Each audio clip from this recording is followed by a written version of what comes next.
I arrived in Foxbury on a cold November morning.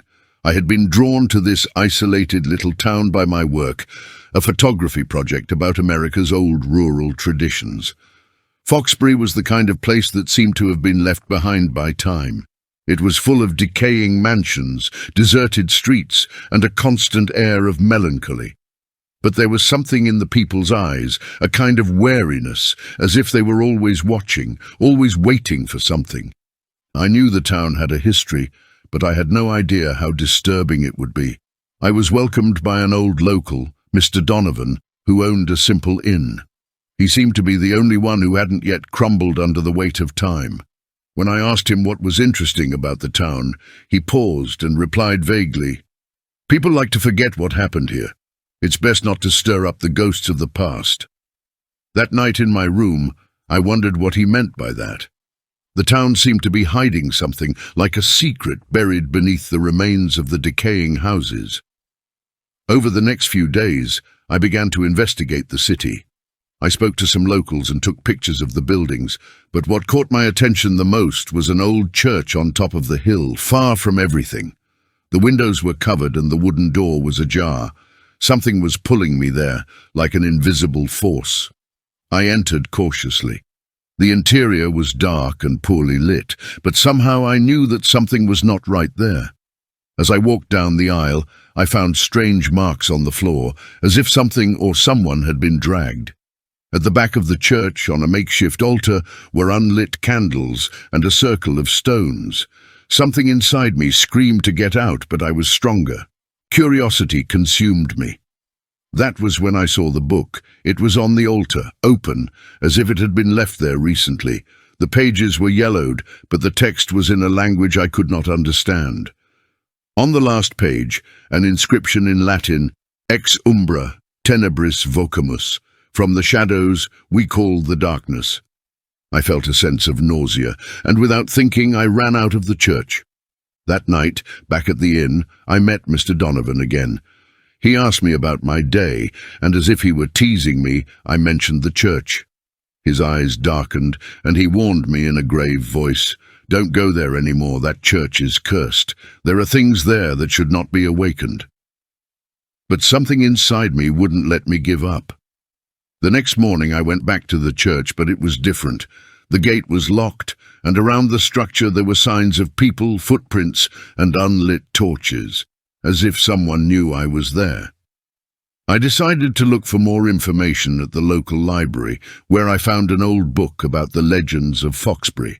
I read about the town's founders, the men and women who had founded the town after the Civil War, but part of the story was about the Mist Keepers, a cult that, according to the book, worshipped evil forces and believed that the only way to ensure the town's prosperity was through human sacrifice. It was as if the entire town was involved in this silent cult. People disappeared without explanation. I began to piece together a twisted history of secret sects and dark rituals, all done in secret, out of sight of outsiders. I went to Mr. Donovan again, and he seemed more dejected. He finally told me about the Mist Keepers, saying that the cult still existed, but disguised under the guise of everyday life. He told me about the night they feared the most, the night of the mist, when the ritual took place.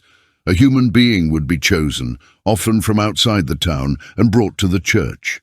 The sacrifice would be made to bring light back to the city, a mystery he didn't dare explain. The city always paid in silence for what happened in the war, and that was the only way to prevent something worse from happening. But no one talked about it. No one except Mr. Donovan. I knew the risk of doing something against the cult was great, but curiosity was stronger. I needed to understand what was really happening. On the appointed night I was there, sneaking around the church, hidden in the shadows. The fog rose strangely, thicker than usual, as if it were alive. That was when I saw the shadows move, hooded people, silent. They approached the altar, and a man was led there. His expression was blank, as if he knew what would happen but was resigned to fate. The words of the ritual began to be chanted, and the sound of the collective voice seemed to tear through the silence of the night. Something inside me urged me to record it. As I raised my camera, one of the hooded figures spotted me. I froze, and before I could run away, I was surrounded. The hooded figures did not harm me. On the contrary, they led me to the altar. The man at the center of the ceremony looked at me and with a blank stare said, "You don't understand, but you are here for a reason." They forced me to watch the sacrifice, but before anything else could happen, a wave of despair took over me. The fog, now thicker, seemed to form figures that were not human. Something much worse was there, and the service was not just about the sacrifice. It was an invocation. The night ended in chaos. I managed to escape, but the price was high. I can't say more about what I saw. I will never forget the eyes of the man at the altar. If you like the story, subscribe to the channel for more content like this and share it with your friends. Many more chilling stories are to come.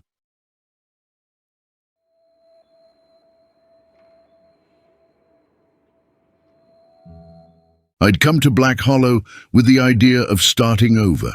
The small town, nestled in the Pennsylvania hills, seemed like the perfect place to get away from the chaos of big city life. But there was something in the air, something I couldn't quite put my finger on right away.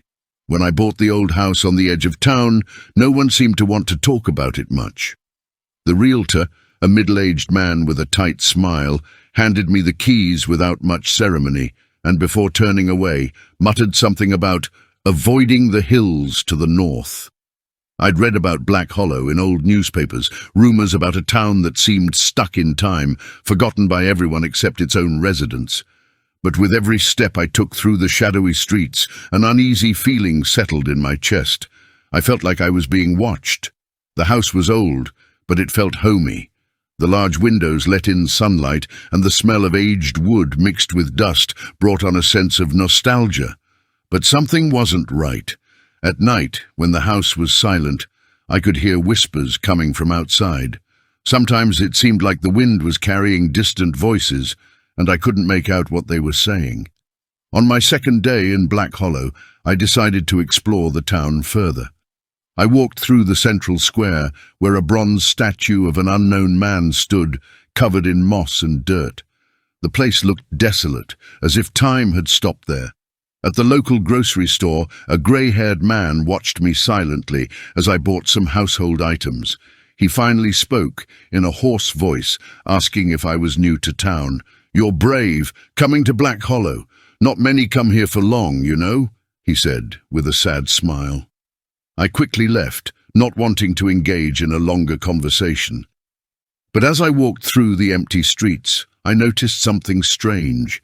There was a figure standing near the trees at the end of the street, a figure in a dark cloak who seemed to be watching me intently. The most disturbing thing, however, was the fact that she never moved. I glanced back a few times, but when I looked again, she was gone. That night, the whispers began again, but this time it wasn't the wind. The voices were distinct, almost as if someone was standing on the porch. I got up, grabbed a flashlight and cautiously opened the door. Nothing. Silence reigned again, but something in the air was different. The cold was more intense, and a sense of oppression seemed to envelop me. The phone in the house wasn't working, so I went out to get help in town. But as I passed through the square, I noticed something peculiar. A line of people had gathered around the bronze statue. They were silent, as if they were waiting for something. A sense of dread washed over me, but I knew I couldn't just ignore it. "It's starting," a voice said behind me, and I turned quickly to see the man from the grocery store. The city never forgets, and neither do you. That night was the first of many that I couldn't sleep. I wondered what was going on in Black Hollow, what those people were really doing in the square, and what the man at the grocery store had meant when he said, "The town never forgets."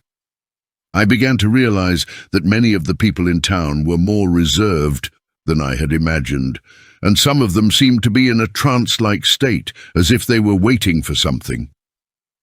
The next morning, a local man was reported missing. His name was Charles Hargrove. He lived next door to me, and no one knew exactly what had happened to him. They said he was a recluse, but he had never been away for so long. However, when I went to the police to report the strange events, the sheriff just looked at me blankly and said that disappearances were not uncommon in Black Hollow. "Sometimes people leave," he said. "We can't force people to stay." I decided to investigate on my own. During the night, I followed a group of locals up into the hills to the north, the same ones the realtor had advised me to avoid. They walked along a winding path until they reached a clearing. There, I found something that made me tremble with fear. A series of circles drawn on the ground, surrounded by candles and strange symbols. It was then that I saw a man, dressed in a black robe, approaching a makeshift altar. He was standing with his arms raised, mumbling incomprehensible words. I looked around and noticed that the others were also in a trance, their eyes fixed on the altar. It was a cult. That night was the most terrible of my life. When I returned home, I found Charles Hargrove sitting on my porch. But he was different. His eyes were glassy, lifeless, and his skin looked pale and dry. He whispered, in a voice that was not his own, "You shouldn't have come, now you are here." Before I could react, he disappeared into the darkness. The next morning, Charles's body was found in the square, but he was unrecognizable, with marks of something deep in his body. No one knew what had happened, but I did. The cult in Black Hollow was no myth. They had summoned something that could not be controlled, and now I was caught in this web of horror. As more people disappeared, I knew my only chance of escape was to leave. The last night before I left, I heard the whispers once more, but this time I recognized them. They were the names of the next ones. They were coming for me.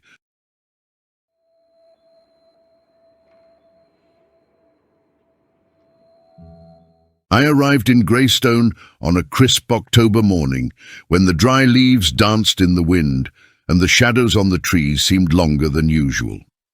The small town in the Oregon countryside was the perfect retreat for those seeking peace and solitude. I needed it after months of sleepless nights and relentless work. The house I rented was simple but comfortable, surrounded by forests that seemed untouched by time. But from the start, something felt off. On my first trip to the local grocery store, I noticed furtive glances from the locals. It wasn't hostility, but something more, a mix of curiosity and caution. One woman, stacking canned goods on a shelf, stopped and said, "You're new here, aren't you? Be careful on the hills to the south. It's best to keep your distance." I tried to ask her why, but she looked away and hurried away. Later, as I explored the basement of the house, I found something intriguing, a small, locked wooden chest. The wood was worn, as if it had been used for decades, and the musty smell permeated the air. What it contained consumed me with curiosity. After staring at the trunk for days, I decided to break it open. Inside, I found old, yellowed papers, faded photographs, and something that looked like a diary. The photos showed people in old clothes, gathered in a clearing. In the center of them was a rudimentary altar made of stone, surrounded by symbols I didn't recognize. The pages of the diary spoke of rituals performed in Greystone by a group known as the Children of Twilight. At first, it seemed like just a harmless cult, but the descriptions of the events were disturbing. Animal sacrifices, chants in an unknown language, and reports of presences that manifested themselves during the rituals. One entry in particular caught my attention. October 25th, 1923. Tomorrow is the great day. The veil will be thinner, and the final sacrifice will secure us the favor of the entity. What was the ultimate sacrifice? Determined to find out more, I began asking the locals about the history of Greystone. Most avoided the subject, but an elderly man named Richard was willing to talk, albeit reluctantly. "You found the chest, didn't you? Everyone who lived in that house knows what happened here. The Children of Twilight weren't just a cult. They believed they could open a portal to something that should never be brought into our world." He pointed to the hills to the south and whispered, "The altar is still there." That night, driven by a mixture of fear and curiosity, I decided to go to the hills. The clearing described in the journal was real. In the center, the stone altar was covered in moss and cracks. However, as I got closer, I noticed that symbols engraved on it were still visible. After that night, strange things began to happen. Objects in the house were moved around. I heard voices whispering, especially at night, but I could never identify their source. One day, I found a carved wooden figure left on my porch. It was a hooded man with his hands outstretched, holding a small circle that seemed to represent a portal. Next to it was a message scrawled on aged paper. "You have opened the way. Now it will find you." The presence of the figure made me paranoid. Who had left it there? And what did "it will find you" mean? I went back to my journal in search of answers and learned more about the rituals of the Children of Twilight. One of them mentioned the full moon in October as the date when the veil between the worlds would be at its weakest. The journal said that if interrupted, the ritual could have catastrophic consequences, leaving the portal unstable. I began to connect the dots. If the rituals had indeed taken place here, something must have been left behind, something that was now awakening. I decided to confront Richard once more. He confessed that in his youth he had participated in a ritual that had gone wrong. They tried to bring back an ancient power, but the cult leader was killed before they could complete the process. We thought we had failed, but perhaps we had simply left the door ajar, and when you rummaged through the chest, you opened it completely. Guilt consumed me.